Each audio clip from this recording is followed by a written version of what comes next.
time has expired. Ms. Spencer, I'm glad to hear you make, in response, that you don't want to accept waste and abuse. You did make a very bold statement that in your programs in Florida, you had absolutely no fraud and no waste. That's a pretty strong statement to make, but I appreciate during my time. Would you please tell me what specific steps you're now taking to ensure that your grantees and every participant in the programs are clear, every participant is clear about what conduct is and is not allowed? And I don't want you to use up my whole 5 minutes outlining every single one, but give me some as specific as you can, and then I'm hoping to do a follow-up later to get more details from you. Can I ask for clarification? What are you doing to ensure your grantees and every participant is clear about what conduct is and is not allowed? Thank you.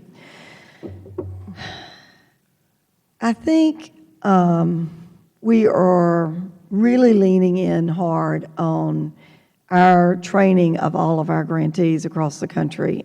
We have implemented some regional trainings just in the last couple of years that we've gotten excellent feedback from, and virtually all of our medium to large grantees are attending. Even small grantees are attending. This year we'll probably see over 2,000 grantees in 4 trainings. I attend all of these and I address all of the participants. The Inspector General sends her staff there. This is one way. We now have implemented. All 2,000 go to 4 events each? So there's 4 regional, so we try to spread them out so travel costs are reduced. In this case, this year, 4 regional conferences, and we will see about 2,000 grantees. And these are the leaders. These are the people running the programs. It's important. They're listening to the rules. They're hearing what our expectations are. They're learning about accountability and oversight. The Inspector General brings her staff there. Their sessions are full. I've looked in on them. We're talking about criminal history checks. We're talking about oversight to its fullest. We're talking about performance measures.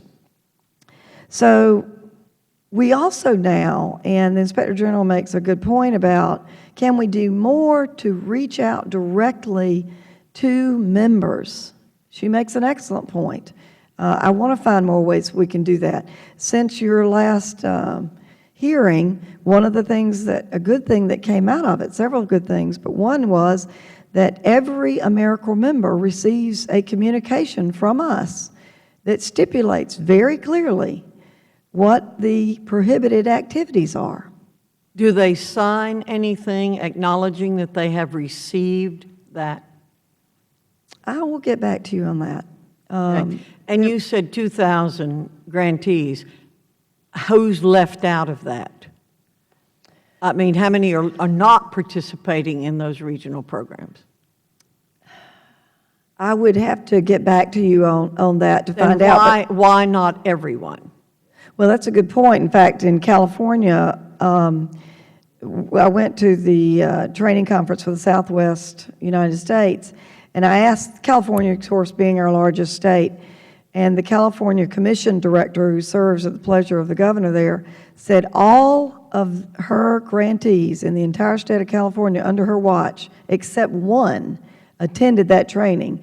And she was going to make sure that that one received all the materials and instructions that the others received during there. Now, that's just one option. You know, each state commission.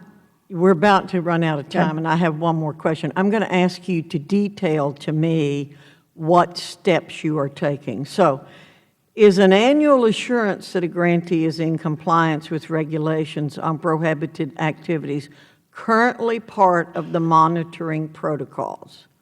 And if so, did the National Association of Community Health Centers make this assurance? If so, what good is the assurance if the grantees and sub-grantees are not faithfully adhering to the requirements of the law? We will certainly get back to you on that so that we can be assured of the correct answer. Absolutely. Okay. Well, thank you very much. Ms. Jeffrey, I'm going to submit some questions to you afterwards related to the Improper Payments Elimination and Recovery Act and how the agency is not complying with that. And I know you have given us some information on this, so I would want to get back to you with that, okay? We'll look forward to responding. All right, great. My